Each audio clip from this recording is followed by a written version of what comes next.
Hey everyone, welcome back to another video on my channel, and well, today I have a pretty interesting one. So as I said in the last video, which was showing my effects, you can check that video up there. I've been working on a level editor for the last few months, since August to be exact, and well, in this three-part series my idea was just to show how it works and how I've gotten to the point of making a level editor. That is, I guess, pretty much all I have to say for the intro. First I'll start by just saying why. First I'll start with how I've come to that. First I'll start with how I got to this point of creating a fairly large level editor, and then I'll start explaining the tilemaps and sprite editing of the level editor. In the second part I'll explain how particle systems work and how to use them in the level editor. And in the third part I'll just explain some shader debugging tools that is in the level editor, since the main point of making a level editor this complex was to combine some of my previous projects into just one app. And well, it has some quirks, it still has some bugs, so I'll fix them hopefully very soon. And yeah, that's pretty much it for the intro. Let's start with how we got here. It all started back in December of 2020. Well, yeah, that was a while ago. Back in December I made two, let's call them level editors. One was for particle systems and the other one was for tilemap systems. As you can imagine, they have not changed all that much since 2020, and to this day I still use them for my latest games. That being chain reaction for particles and cookies 2 being for particles and tilemap systems. You can see here some example maps opened in the level editor, and the particle system was, I would say, fairly advanced for my knowledge at the time, but over time it just got less and less useful, since some of the effects I was trying to achieve were not achievable with this particle system. Also, the number of particles supported by the particle editor was around 10,000 and not lagging. At first seems like a very small number, but after seeing all of those particles, it is quite a large number. But for some effects it is not efficient to, run 10,000 particles and have maybe 90 FPS or something. When it comes to the level editor, it has in total two layers, you could call them, and it has one invisible layer, which is usually used for just marking things as walls or as obstacles in games. The windows are completely fixed, so you can't change their size, and that was really nice back when I had a smaller monitor, but now that I have a high resolution monitor, the whole thing is quite tiny compared to the rest of the screen. In February of 2021, another member to the whole level editor group was added, and this was the so-called object level editor, I would say. This type of a level editor, you could place any sprites into the scene, just rotate them, scale them, move them, and then you could export the map and load them back in any of your projects. I spent quite a bit of time working on this object level editor, however I never actually used it for any of my projects, so well, it's a bit of a waste of time. However, hopefully sometime in the future I will use that level editor as well. And well, that is pretty much it for the history. There's not much. They are fairly old level editors by now. Now it's December, and well, it's been 2 years since I made the first two, and well, it's time for a change, I guess, and for some optimization features. As I said, this is gonna be a three-part series, and I'm gonna start with tilemaps and sprite maps or sprite levels, I don't know. If you head on over to my itch.io page, you'll be able to download the level editor there.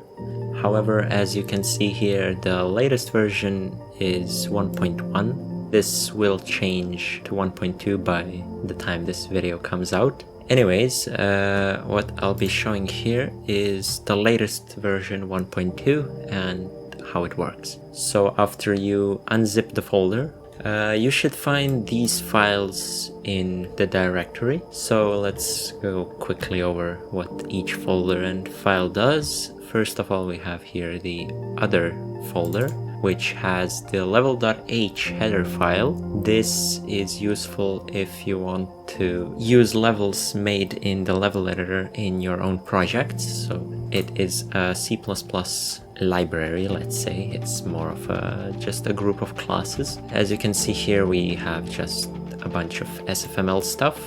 You can create levels, you can create particle systems, Tilemaps systems. That's pretty much it. It should hopefully work automatically without any bugs. However, you can of course report anything on the GitHub page for the level editor. Now, this is the only thing in the others directory. Next up we have the projects folder. This currently has only the default project, which has PNG, which says just a test. Then we have the resources folder, which has just all of the assets for the level editor. This is the dark theme, the light theme, the cursor you'll see later on, and this is the rotate icon and the logo of the app. And that's pretty much it. Here we have some .ini files. These are just for mgui to save the window layout. When you open up ZLE, I'll first say this, but oh well, it should not crash.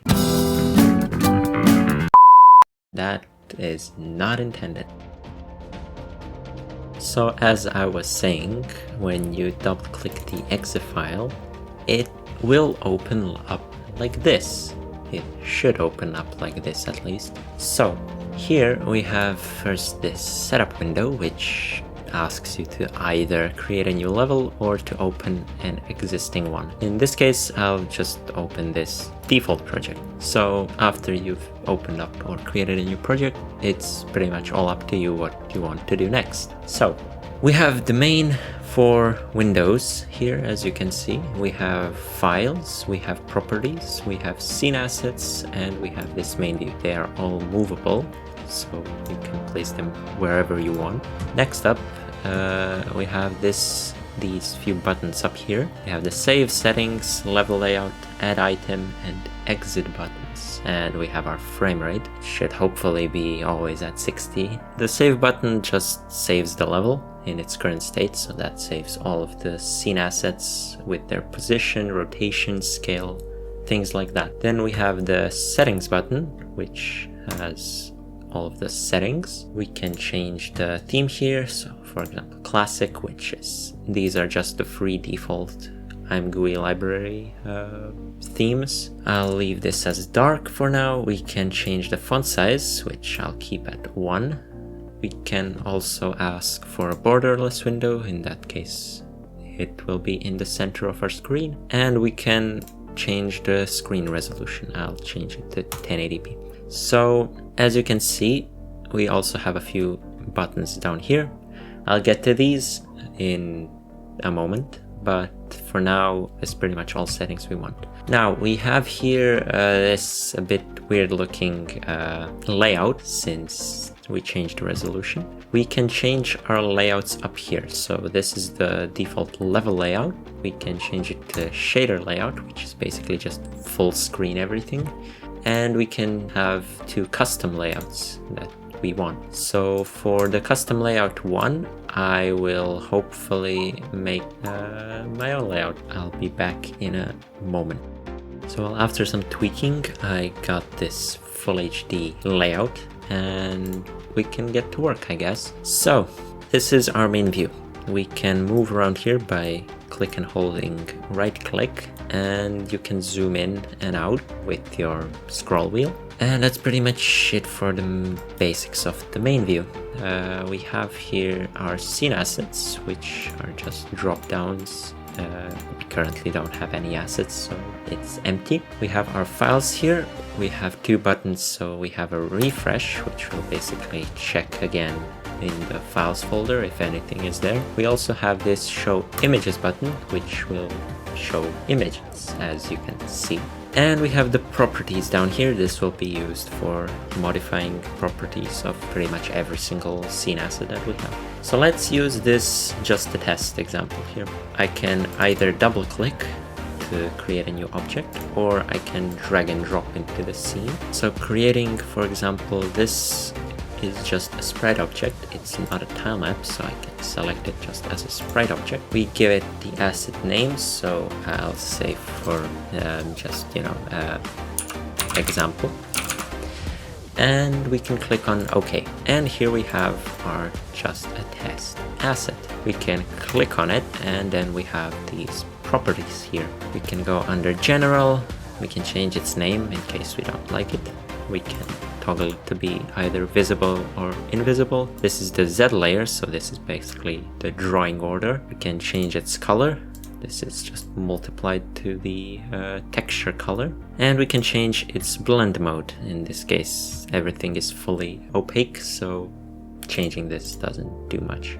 Next up is the transform button. We can change the position here by just clicking and dragging. This is the Y position, this is the X position. We can rotate around the origin, which is in this case the top left, and we can scale it however you like. And the origin can be changed, as you can see here. Now this button works best with square objects. In case this is the case, this is not quite square, so it is a bit stretched, and you can just put your mouse cursor anywhere and set the origin to wherever you like. In this case, this is about the center, and then when we rotate it, it's rotating around the center. We can reset position, scale, and rotation, and origin, pretty much everything, by just clicking on it, and we're back to the start.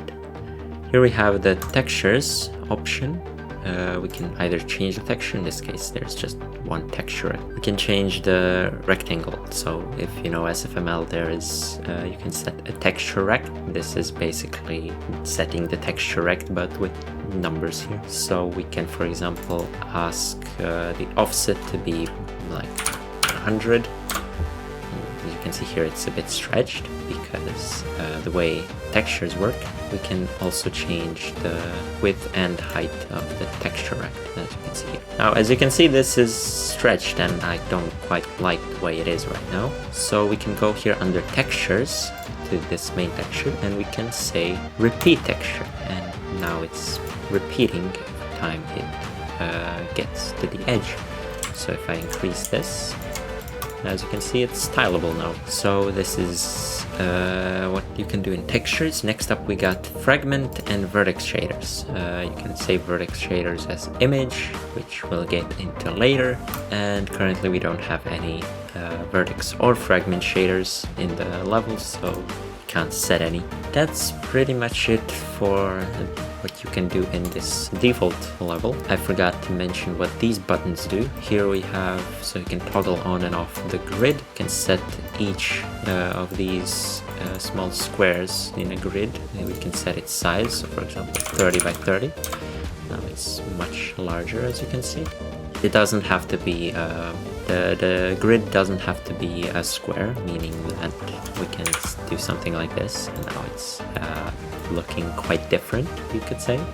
We can also animate shaders, which we'll get into later, and we can update particles, which we'll also get into later. I'll delete this by clicking on Control Delete, and let's move on to the other section of this tutorial, let's say, which is particle systems. We can go over here to add item, and here you can see we have quite a few different things we can add to the project. We have a white texture, which is just a 1x1 pixel as an image. You can save it in your files here. We can set a test texture, which we'll do right now. This is just, you'll see. So this is our working directory, and we can name this something like test.png, or I don't know, testing.png. Click on OK.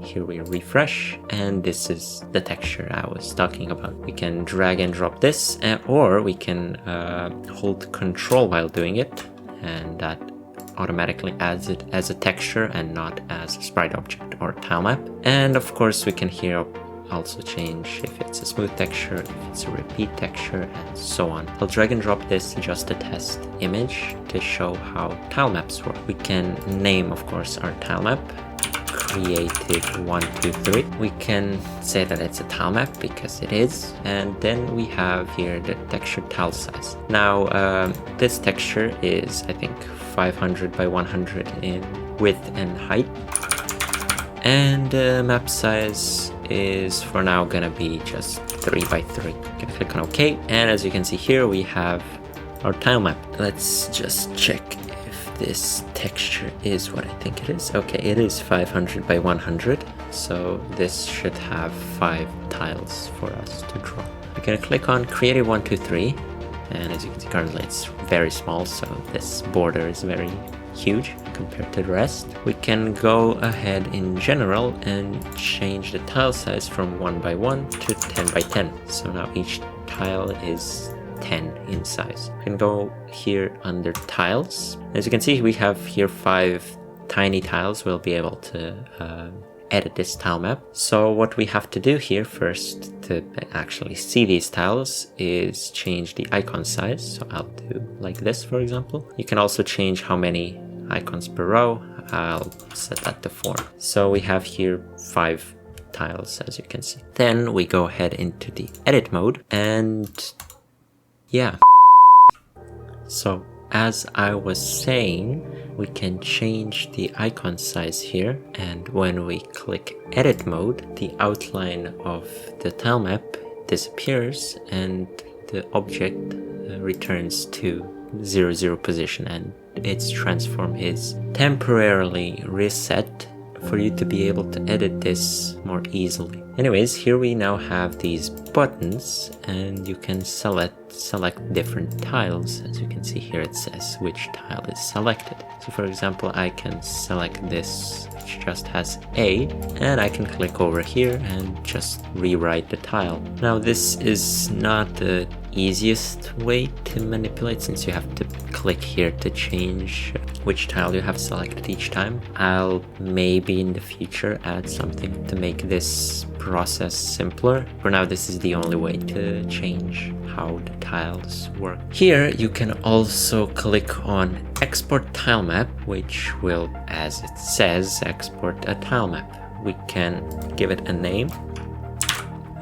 So for example, I should be able to, I don't know, let's call it, I'm struggling with the file names, tile map dot, and the extension that the level editor automatically detects as a tile map is .tmap. When you export it like this, it should show up here as tmap, which is tilemap. And then you can drag and drop this into the tilemap, and well, we can just give it a name, like, I don't know, and click on OK, and it's gone. Or not. It is missing a texture, however. You can see the texture is set to none here. And when we set it to our very nice, wait, which one was it? Test. So if we set it to our test, we also need to set the texture width, which is 100 by 100. It should look identical as this, which it does. We just need to change the tile size. So 10 by 10. And well, now it's pretty much the same thing. When it comes to tilemaps, there is also this texture gap feature. So when working with tilemaps, you might run into a problem called texture bleeding, when one tile is right next to the other tile, and then a bit of color from one tile is just in the other tile. So in here you can specify the texture gap, which is just how many pixels should it skip for each tile. The best demonstration for this is going to be when I add tilemap from cookies. One moment.